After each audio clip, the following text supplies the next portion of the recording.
You want to see changes in your life. Maybe it's in your job, maybe it's in your personal life. It's all surrounded around this idea of self-development. And it takes courage to make changes. That's right, courage to make changes. We have to become brave enough to challenge ourselves. We have to become bold when sharing our special story. We all have something special inside. Are we willing and able to make the stand and say, yes, this is the life that's worth fighting for?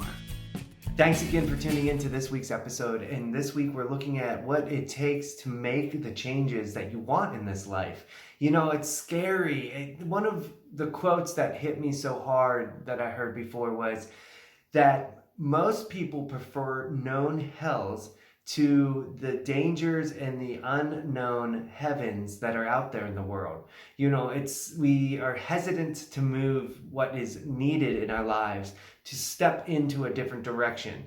And whether that's in our jobs, whether that's in our personal health, whether that's just in general our relationships to our partners or our family or our friends, our community, our neighbors, you know, in general, it all starts back down to one idea, you know, the idea of this channel, embracing your uniqueness and celebrating personal development.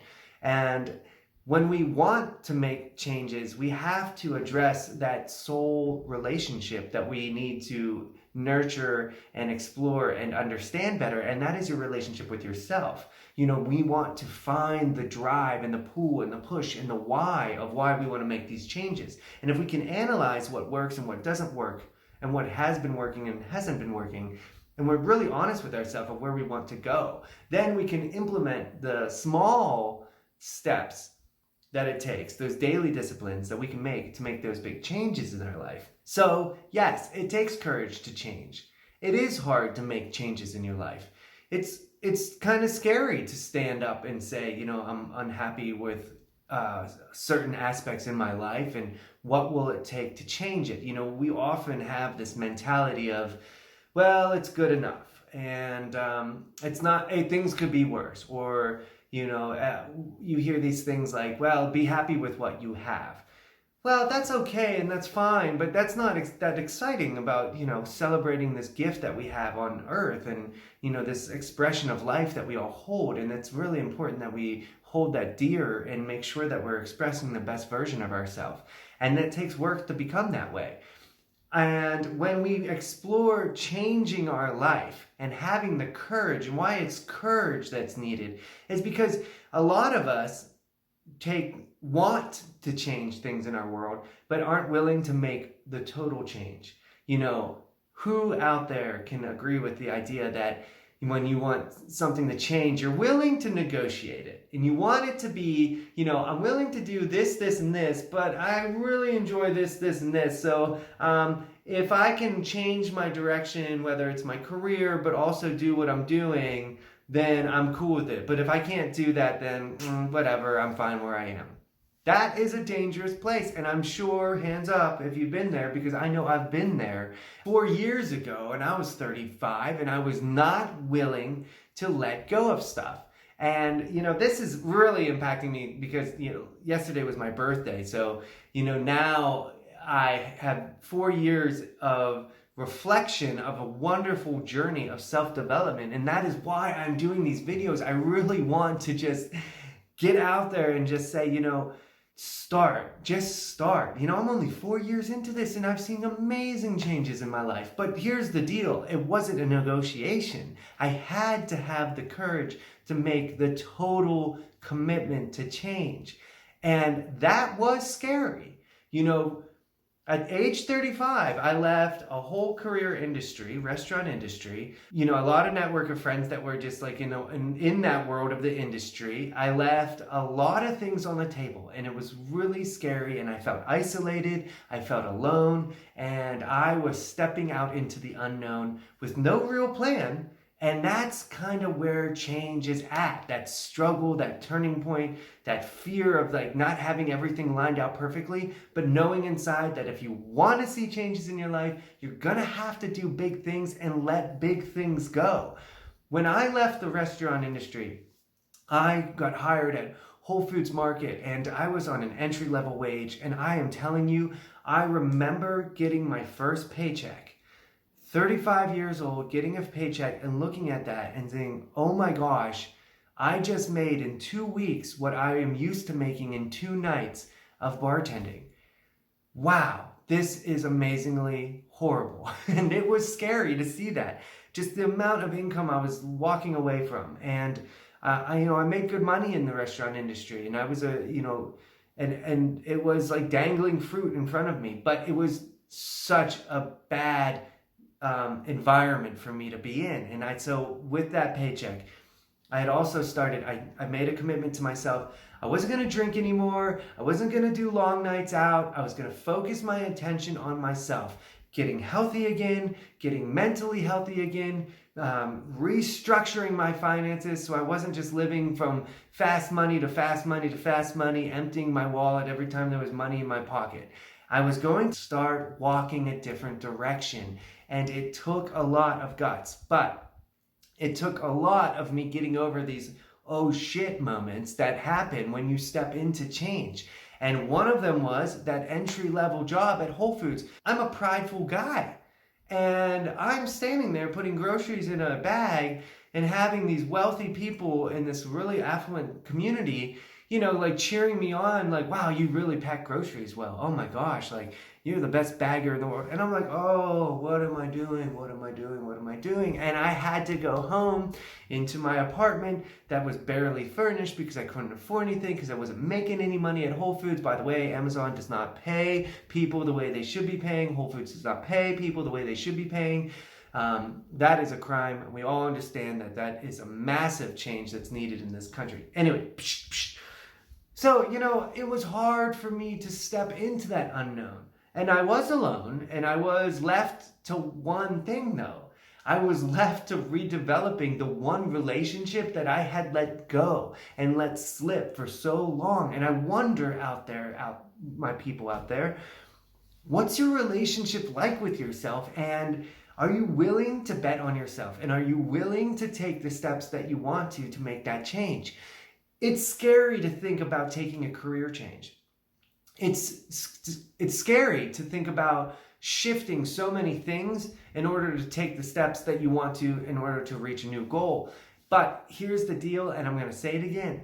You can't negotiate it. You can't take old bad habits and just kind of manipulate them to a positive direction.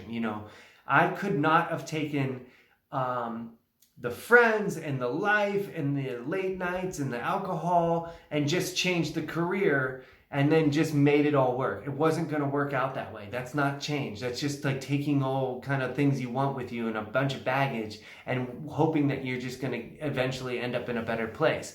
And that's not taking the courage it takes. That's not having the plan. That's, taking a bunch of like, ooh, but I really want this, and I hope that my life can turn around because I'm not willing to give up all this bad stuff. And it's not that it's quote unquote bad, but you know what? Face the facts. If you aren't where you want to be, you have to change what you are doing. And that's just the bottom line, folks.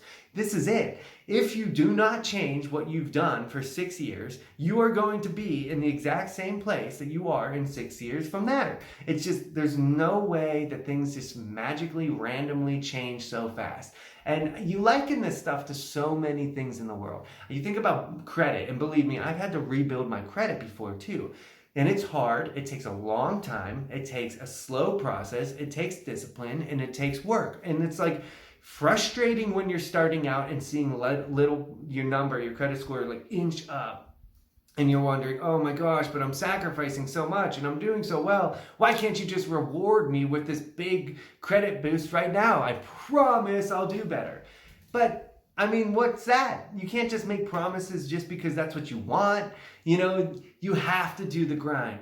You have to take the years, and you have to build up the disciplines, and you have to build up the momentum, and you have to organize your finances in a way that slowly over time, you get to that credit score you want. But then you look back and you're like, wow, I've learned so much. I'm truly able to manage my life and my budget this way. My finances are in control, and I'm living a comfortable way with them. And I'm not just throwing and wishing and hoping that someone rewards me for one week, 1 month, 3 months of good effort. That, instant gratification that we all kind of hang on to. It takes time, it takes discipline, and it's annoying. And at times you're like, F this, I'm just gonna do what I want. What's the point? I don't see any progress anyway. But those are the times you have to just stop and you have to understand why you're doing it.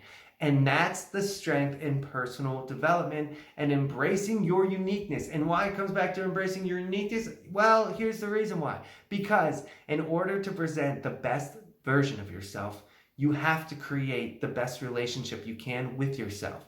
And self-loving, self-understanding, self-acceptance, and that growth-minded mindset it takes in order to move forward and move in a positive direction. And it's so important that you do it. And I'm telling you, I don't come on here weekly just because I don't have anything to do. I'm telling you this because I just want more and more people to understand. Take the time. Work for yourself. Go for it. It's worth it. And it's hard at the beginning. And just start journaling a little bit more and realizing what you want to see. How many people, it is August 2nd right now, how many people at the beginning of the summer had body goals or health eating goals or some kind of goals for the summer, financial goals, career goals? How many people at the beginning of this year, when the season changed, it's usually when we make these big proclamations. We're like, this summer I'm changing my job. This summer I'm doing it. Or this summer I'm getting back into shape. Now it's warmer. I can get outside more. I can exercise more. This summer I'm going to do it. This is the summer I'm going to do it. Oh yeah. Oh yeah. But I'm not really quite willing to give up my Netflix binging. And, maybe I'll cut back on my snacks. And I know I work hard, so I deserve to go shopping a little bit. So, I do want to have a lot of money for fun. And, and you know what? Summer lazy nights. I'm not really willing to give those up either. So I hope that things change in my world. Well, listen, it's August 2nd. I am curious how many people right now are already like, well, summer's over. I'll kick it up in fall. And I'll just enjoy the rest of my summer. Summers go too fast. Things got complicated. This year was just not a good year. This was just not a good summer. Let's just, obviously there's a litany of excuses of why I couldn't have done what I needed to do this year. But fall, I love fall. That is the season for me, and I'm going to get it all done. Now, that is probably a lot of people's conversation. And it goes right into winter. Well, winter, it's cold anyway, so I can definitely just hone in and spend more time thinking about myself because, there's not much you can do outside. We've all said that. Spring's here. This is when I'm going to do it. I had to just get out of winter and on and on and on. And you get it. Every season gives you choices. Either a reason to get going and get motivated in doing this work, or a reason to not do it at all and just say, push it off to another season. And here's where it's at. It doesn't start until you start. And so just start and let go of stuff. Have the courage it takes to break these old habits. Release yourself from your own habits. Get out of this trap. Your brain traps us. It imprisons us to hold on to these bad habits, these feel-good habits, these comfort zones that we're in. And let's get out there and explore more of just how talented you are and just how capable you are and just how able you are. You have so much to offer this world. You have your gifts, and it's not just one gift. And you might have a job that makes you feel well, I'm good at it, so I might as well stick at it. But you know what? That's just using a piece of your gift. And you have to think of your gifts as the zone. And there is a sweet spot of your zone, but you have this big zone of gifts where you can get a job that's in a top, the outside tiers of your zones, and you're good at it. You show up, you do a great job, it's easy for you, it kind of clicks, but it doesn't inspire you because you haven't pushed yourself to find the work that knocks out all of the other jobs you've ever held. And it's okay to change careers in this world. And you found that job that just rides with your heart and your spirit, and it hits home and you're inspired. And I'm still searching for it, and it's okay to be searching for it. Life is an exploration. It's not a set in stone destination. It's about the path we walk. It's about the journey. Anyone will tell you that who's worked with self-development or has worked through a lot of hardships. The goal is to have a wonderful journey. Learn, grow, and become the best version of yourself. And it does take work, and you are going to have to break some old habits, break some relationships, make big changes, change up a lot of ways, and come to terms that it's more painful to live with a bunch of negative regret and toxic relationships and toxic habits. Over time, that's what beats you down. That's what beats you down, is just constantly in the back of your mind, that nagging voice that you can be doing better. You should be doing better. That's what beats you down. And then it's like, what's worse, the pain of holding on to all that turmoil, or the pain of just not knowing where to go, or shifting things, or ending things and starting new things? And it is hard, and it is painful in a lot of ways to make big changes. And it is scary to make big changes, but it's worth it if it's what you want. And it's worth fighting for, to keep going and to keep after it, if you do have a vision of where you want to go, because you can do what you want to do in this world, and you can be and live the life you want to create in this world. It's going to have to take some work. It's going to have to take some real work at your disciplines and your philosophy of how you just approach each day, to change your philosophy. And your philosophy should be, I have the courage it takes to make the changes I want. So keep well, people. Thank you again for tuning into this channel. For those of you that are supporting me, I really appreciate it. And like this video and subscribe to my channel. I post videos every Monday. Thank you so much, and keep doing the work. Embrace your uniqueness. You're worth it. And bring the best version of yourself to this world, because the world needs you at your very best and at your greatest. And that comes from your relationship with yourself, your self journey, your self-understanding, your self-acceptance, your self-love, and that growth-minded mindset. Be well, and I'll talk soon.